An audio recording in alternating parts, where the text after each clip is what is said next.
नमस्कार मित्रों, सनातन धर्म डायरीज में आपका स्वागत है। आज मैं आपको बताऊंगी कि मार्गशीर्ष का महीना आज से शुरू हो चुका है, यानी कि 16 नवंबर से मार्गशीर्ष का महीना शुरू हो चुका है। जाने इस मास में आप क्या करें और क्या ना करें। इस साल मार्गशीर्ष का महीना 16 नवंबर से प्रारंभ हो गया है, 15 दिसंबर तक चलने वाला है। इस महीने में श्री कृष्ण, भगवान विष्णु और माँ लक्ष्मी की पूजा की जाती है।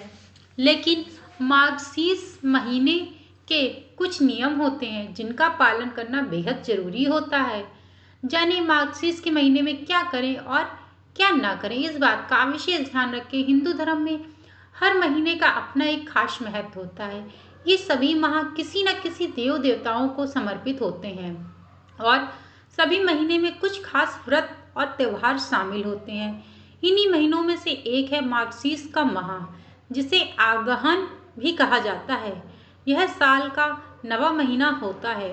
धार्मिक मान्यताओं के अनुसार इस महीने में भगवान श्री कृष्ण, विष्णु जी की और माँ लक्ष्मी जी की पूजा करने का बड़ा ही महत्व है। साथ ही यह महीना पितरों की शांति और मोक्ष की प्राप्ति के लिए भी खास माना जाता है। ऐसे में आइए जानते हैं कि मुख्य जुड़ी हुई बातें। इस साल मार्गशीर्ष का माह शुरू हो चुका है 16 नवंबर 2024 से। यह महीना 15 दिसंबर 2024 को खत्म होगा। हिंदू पंचांग के अनुसार यह माह श्री कृष्ण की पक्ष की प्रतिपद तिथि से शुरू होता है और शुक्ल पक्ष की पूर्णिमा तक चलता है। इस महीने में पवित्र नदियों में स्नान करना, भगवान की पूजा करना और दान पुण्य करना बेहद शुभ माना जाता है। वहीं इस महीने में खरमास भी लगता है, जिसे शुभ कार्य करना वर्जित माना जाता है, यानी कि शुभ कार्य नहीं किए जाते हैं। मान्यता है कि मार्गशीर्ष माह में भगवान विष्णु और माँ लक्ष्मी की पूजा करने से घर में सुख समृद्धि आती है और भगवान श्री कृष्ण की आराधना करने से मन को शांति मिलती है। अब मैं आपको बताऊं कि इस महीने में आपको क्या नहीं करना चाहिए। अगर संभव हो इस महीने में गंगा या किसी अन्य पवित्र नदी में स्नान जरूर करें। आप चाहें तो घर पर ही पानी में गंगा जल मिलाकर स्नान कर सकते हैं। स्नान करने के बाद भगवान सूर्य को जल अर्पित करना न भूलें। इस महीने में भगवान विष्णु, श्री कृष्ण और माँ लक्ष्मी की पूजा बेहद जरूरी होती है। इसके साथ ही इस महीने में विष्णु सहस्त्रनाम और भगवत गीता का पाठ करने से भी शुभ फल की प्राप्ति होती है। इस महीने में जरूरतमंदों को कपड़े, कंबल दान करना बेहद जरूरी होता है। गाय, कुत्ते, कौवे और चींटियों को खाना खिलाना भी फलदायी माना जाता है। पितरों की आत्मा की शांति के लिए तर्पण करें। अगर गंगा घाट पर न जा सके तो घर पर ही पवित्र तरीके से पूजा करें। पूरे महीने में सात्विक भोजन करें। तामसिक चीजों जैसे मांस, मंदिरा आदि से परहेज करें। इस दौरान जीरे का सेवन करने से बचें, यानी कि आपको जीरे का सेवन भी नहीं करना चाहिए। आखिरकार क्या है मार्गशीर्ष एकादशी की मार्गशीर्ष महीने की कथा, यह भी मैं आपको श्रवण कराने जा रही हूँ सनातन धर्म डायरीज के माध्यम से। तो चलिए आपको मैं बताती हूँ। अब मैं आपको कथा का श्रवण कराऊंगी। इसके पहले आपसे एक निवेदन है, यदि आप मेरे चैनल पर नए जुड़े हैं तो चैनल को सब्सक्राइब करे बिना मत जाइएगा। तो चलिए कथा का श्रवण कराना प्रारंभ करती हूँ। भद्रश्रव नाम के एक राजा थे। वे बड़े पराक्रमी राजा थे। 4 वेद, 6 शास्त्र, 18 पुराण का उन्हें ज्ञान था। उनकी रानी का नाम सूरत चंद्रिका था। रानी दिखने में सुंदर और सुलक्षण थी तथा पतिव्रता भी थी। उन दोनों को 7 पुत्र था। उसके बाद एक कन्या का वरदान मिला था। कन्या का नाम श्यामा बाला था। एक बार माँ लक्ष्मी जी के मन में आया कि जाकर के उस राजा के यहाँ राजप्रसाद में रहें। इससे राजा को 2 गुनी धन दौलत प्राप्ति होगी और इस धन दौलत से अपनी प्रजा को और सुख दे पाएगा। गरीब के कारण अगर रहा और उसे धन दौलत प्राप्त हो गया तो वह स्वार्थी की तरह केवल अपने ऊपर ही खर्च करेगा। यह सोचकर श्री माँ लक्ष्मी जी ने बूढ़े ब्राह्मण स्त्री का रूप धारण किया। हाथ में लाठी लिए लाठी के सहारे रानी के द्वार तक पहुंची। तदपि उन्होंने बूढ़ी औरत का रूप धारण किया, पर उनके चेहरे पर देवी का तेज था। उन्हें देखते ही एक दासी सामने आई। उसने इनका नाम, धाम, काम, धर्म पूछा डाला। वृद्ध ब्राह्मणी का रूप धरती माता लक्ष्मी ने कहा, बालिके, मेरा नाम कमला है, मेरे पति का नाम भुवनेश्वर है, हम द्वारिका में रहते हैं। तुम्हारी रानी पिछले जन्म में एक वैश्य की पत्नी थी। वह वैश्य गरीब था। दरिद्रता के कारण हर रोज घर में झगड़े होते थे तथा उसका पति रोज उसे मारता था। इन दो बातों से तंग आकर के वह घर छोड़कर चली गई थी तथा वन जंगल में खाली पेट भटकने लगी। उसकी इस दुर्दशा पर मुझे दया आई। तब मैंने उसे सुख संपत्ति देने वाली महालक्ष्मी की कथा सुनाई। मेरे कहने पर उसने श्री महालक्ष्मी जी का व्रत भी किया। श्री महालक्ष्मी जी प्रसन्न हुई, उसकी गरीबी दूर हुई, उसके घर संसार दौलत धन संपत्ति भर गया। बाद में पति पत्नी दोनों परलोक सिधार गए। लक्ष्मी व्रत करने के कारण वे लक्ष्मी लोक में रहे। उन्हें जितना साल महालक्ष्मी का व्रत किया उतने हजारों साल सुख भोग लिए। इस जन्म में उसका जन्म राजघराने में हुआ है, परंतु श्री महालक्ष्मी का व्रत करना भूल गई है।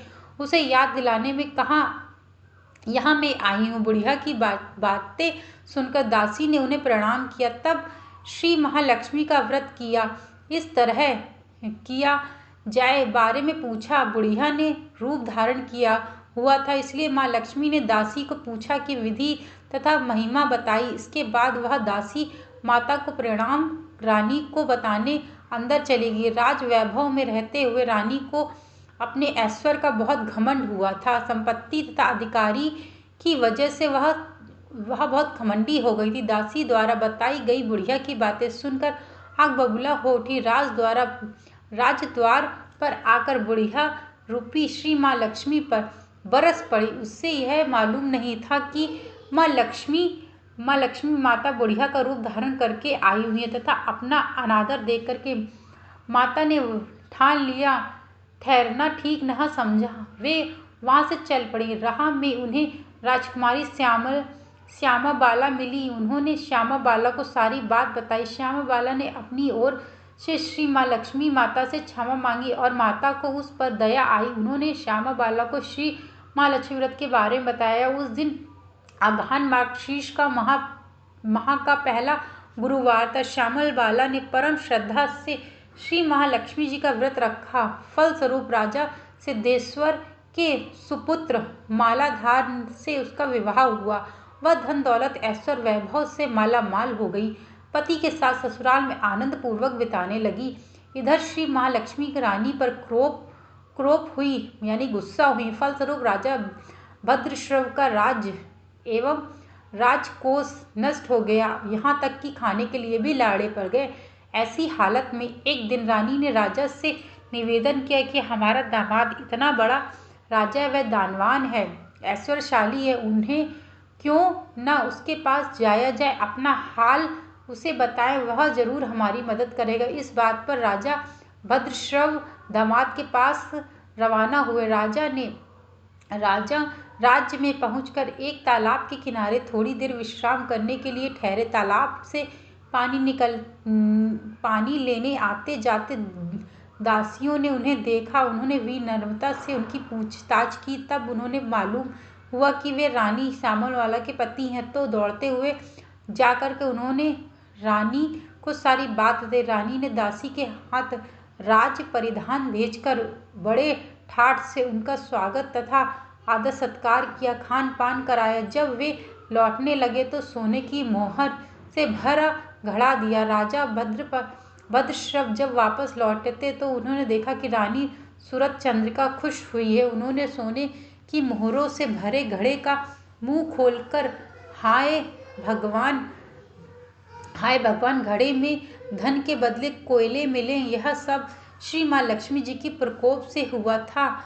यह दुर्दशा उनकी हुई थी। कई दिन बीत गए।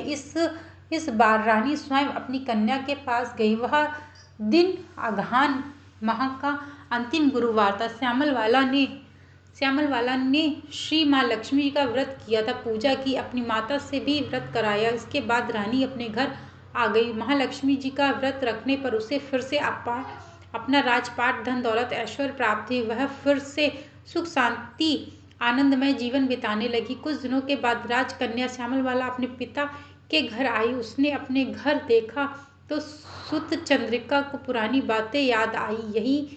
यही कि श्यामलवाला ने अपने पिता को घड़ा भरा कोयला दिया था और उससे तो कुछ भी नहीं दिया था। इसी कारण श्यामलवाला को पिता के घर आने पर उसका कोई आदर अधिकार नहीं मिला, बल्कि अनादर हुआ। पर उसने इस बात का बुरा बिल्कुल नहीं माना। अपने घर लौटते समय उसने पिता के घर से थोड़ा नमक ले लिया। अपने घर लौटने पर उसके पति ने पूछा कि अपने मायके से क्या लाई हो। इस पर उसने जवाब दिया कि वह सार लाई हूँ। पति ने पूछा, इसका मतलब क्या हुआ? श्यामलवाला ने कहा, थोड़ा धीरज रखे, सब मालूम हो जाएगा। उस दिन श्यामलवाला ने सारा भोजन नमक डाले बिना बनाए और परोस दिया। पति ने खाना चखा। सारा खाना नमक के बिना बना हुआ था, इसीलिए स्वाद न आया। फिर श्यामलवाला ने थाली में नमक डाला, इससे सारा भोजन स्वादिष्ट हो गया। तब श्यामलवाला ने अपने पति से कहा, यही है, वह मायके से लाई हुई है सारा। पति को उसकी बात सही लगी। फिर वह दोनों हंसी मजाक करते हुए भोजन करने लगे। कहा गया है कि इस तरह जो कोई श्रद्धा भाव से श्री माँ लक्ष्मी जी की पूजा करे और उसे माता की कृपा प्राप्त होती है, सुख शांति समृद्धि उसके घर आती, सभी मनोकामनाएं माँ लक्ष्मी पूरी करती। परंतु यह सब प्राप्त होने पर माता की पूजा करना ना भूले। हर गुरुवार को व्रत पाठ अवश्य करना चाहिए। इस तरह से श्री माँ लक्ष्मी की महिमा भक्त आप सभी को प्राप्त हो और आपके जीवन में माँ लक्ष्मी का आशीर्वाद सदैव बना रहे। मित्रों, मैंने ये जो कथा सुनाई है मार्गशीर्ष एकादशी मार्गशीर्ष मास की पहला अध्याय है। यदि आप लोगों को दूसरा अध्याय सुनना हो, तो श्रवण करना हो, तो आप लोग कमेंट बॉक्स में ज़रूर से ज़रूर कमेंट करिएगा। अब मैं अपने वीडियो को यहीं विराम देती हूँ। माँ लक्ष्मी आप सभी के ऊपर कृपा बनाए रखे। चैनल को लाइक शेयर सब्सक्राइब करना मत भूलिएगा। Thank you so much video को वॉच करने के लिए।